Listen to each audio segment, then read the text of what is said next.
ഞാനിപ്പോൾ നാഗ്പൂർ നഗരത്തിലാണ്. എന്നോടൊപ്പം ഇന്ന് നമ്മുടെ അതിഥികൾ ശ്രീ മാത്യു ജോർജും മോളി മാത്യുവുമാണ്. ഒട്ടേറെ വർഷങ്ങൾക്ക് മുമ്പ് കേരളത്തിലെ കിഴക്കൻ ജില്ലയായ ഇടുക്കിയിലെ നെടുങ്കണ്ടത്ത് നിന്നും ഇവിടെ എത്തി സ്വന്തമായി ഒരു വ്യവസായ സ്ഥാപനം തുടങ്ങി അതിൽ വിജയം കൈവരിച്ച സിമി ഇലക്ട്രോണിക്സിൻ്റെ സാരഥികളായ ശ്രീ മാത്യു ജോർജിനെയും മോളി മാത്യുവിനെയും നമുക്ക് എപ്പിസോഡിലേക്ക് ആദരവോടെ സ്നേഹത്തോടെ സ്വാഗതം ചെയ്യാം. നമസ്കാരം രണ്ടുപേർക്കും. എത്ര വർഷങ്ങൾക്ക് മുമ്പാണ് ഇടുക്കിയിൽ നിന്ന് ഇങ്ങോട്ടുള്ള യാത്ര? ആദ്യം വന്ന് നാഗ്പൂരാണോ?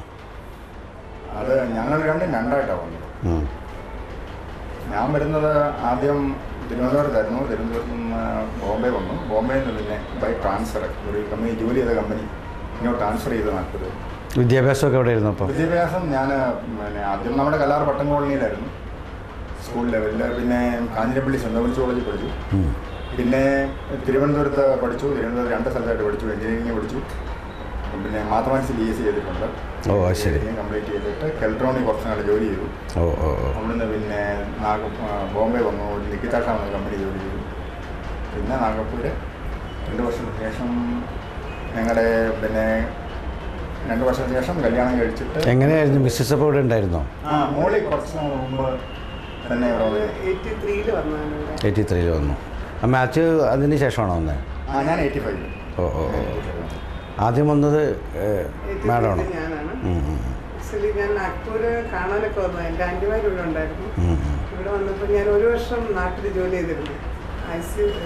SD ഇംഗ്ലീഷ് മീഡിയം സ്കൂളിൽ ജോലി ചെയ്തു. അതിനുശേഷം ഇവിടെ നോർത്ത് ഇന്ത്യയിലേക്ക് വെറുതെ ഒരു യാത്ര നടത്തിയിരുന്നു.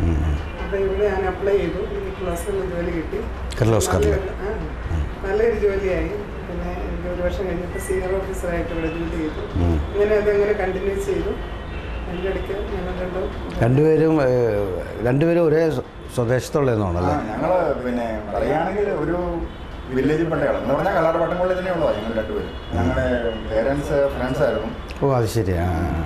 അപ്പോൾ arranged marriage or love marriage? അത് ഒരു സംശയം എല്ലാവർക്കും വരുന്നതാണ്. പക്ഷേ ബേസിക്കലായിട്ട് അറേഞ്ച്ഡ് മാരേജ് ഉള്ളൂ.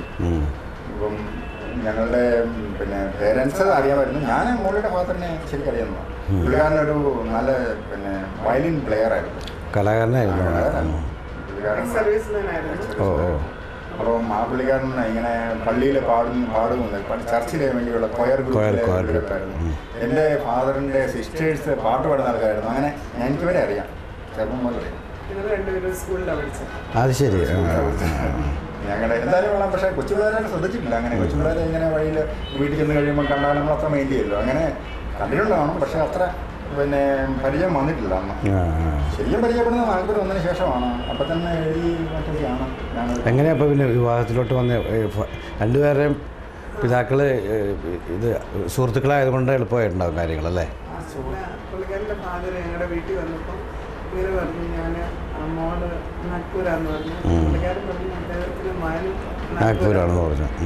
അപ്പം അപ്പച്ചൻ എഴുതി പുള്ളിക്കാരന് നാഗ്പൂരാണ് ഞങ്ങളുടെ വീടിൻ്റെ ഓഫീസിൻ്റെ അഡ്രസ്സൊക്കെ വെച്ച് എഴുതി പോയി കാണണം, പരിചയപ്പെടണം എന്നൊക്കെ പറഞ്ഞു. അത് ശരി. പരിചയപ്പെട്ടു. പിന്നെ കുറേ നാൾ കഴിഞ്ഞപ്പോൾ അവർ തന്നെ പ്രപ്പോസ് നടത്തി.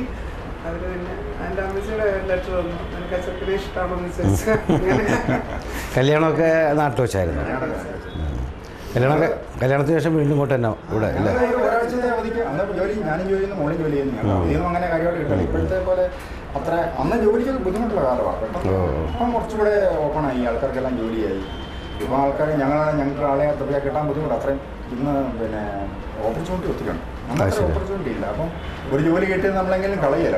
ഒരാഴ്ച അവധി വേണം, ഒരാഴ്ച അവധി. ആ അവധി കൊണ്ട് നാട്ടിൽ പോയി കല്യാണം കഴിച്ചിട്ട് ഞങ്ങൾ തിരിച്ചു പോകുന്നു. വളരെ ഡിഫറൻ്റ് ആയിട്ടുള്ളൊരു ഇതാണല്ലേ ശരിക്കും. ഒന്നിച്ച് പഠിച്ചെങ്കിലും പെട്ടെന്ന് നമ്മുടെ നാട്ടിലുള്ള വേറെ സ്ഥലത്ത് വെച്ച് കാണുക അല്ലേ, കല്യാണം ഉറപ്പിക്കുക. അത് കഴിഞ്ഞിട്ട് എങ്ങനെയാണ് ഇതിലോട്ട് വരുന്നത്? പിന്നെ ജോലി തന്നെ തുടർന്നോ? ആക്ച്വലി ഞാൻ ജോലി ചെയ്തുകൊണ്ടിരുന്നു. ഒരു കമ്പനിയിലെ സർവീസ് സെൻ്റർ ആയിരുന്നു. അവൻ്റെ സർവീസ് ചാർജായിട്ട് ജോലി ചെയ്യുന്നു. മോളി അവിടെ ചെയ്യുന്നു. പക്ഷേ മോളി ചെയ്തത് കുറച്ച് മാർക്കറ്റിംഗ് റിലേറ്റഡ് ജോലിയായ കാരണം മോളിക്ക് ഈ ബിസിനസ്സിനോടൊരു താല്പര്യമുണ്ട്. ഞങ്ങളൊന്നും ബിസിനസ് ചെയ്തിട്ടില്ല.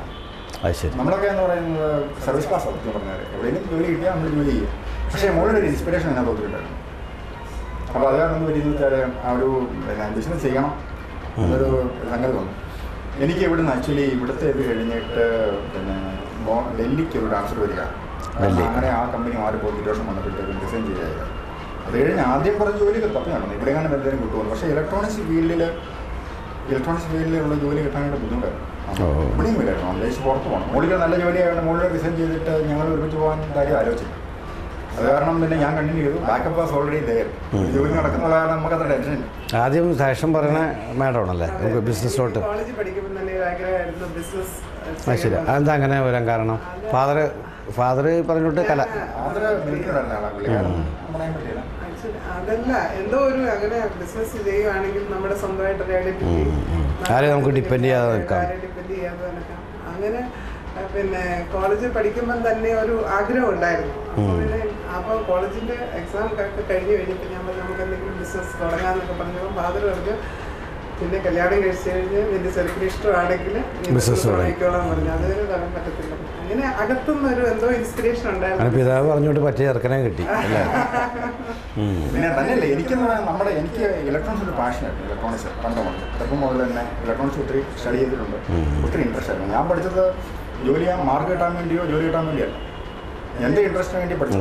അപ്പോൾ ആ ലൈനിൽ തന്നെ ജോലി കിട്ടാൻ പിന്നെ ജോലി കിട്ടാൻ ബുദ്ധിമുട്ടാണെങ്കിലുള്ള നമുക്ക് ആ ബിസിനസ് ആണെങ്കിലുള്ള ആ സെയിം ലൈനിലായതുകൊണ്ട് ആ എൻജോയ് ചെയ്താണ് നമ്മൾ ചെയ്യുന്നത്. അല്ല നമ്മൾ ടെൻഷനിൽ ഒരു ജോലിയാണല്ലോ എന്ന് ഓർത്തല്ല ചെയ്യുന്നത്. ഇറ്റ് ഈസ് പിന്നെ പ്രൊഫഷണലായിട്ടൊരു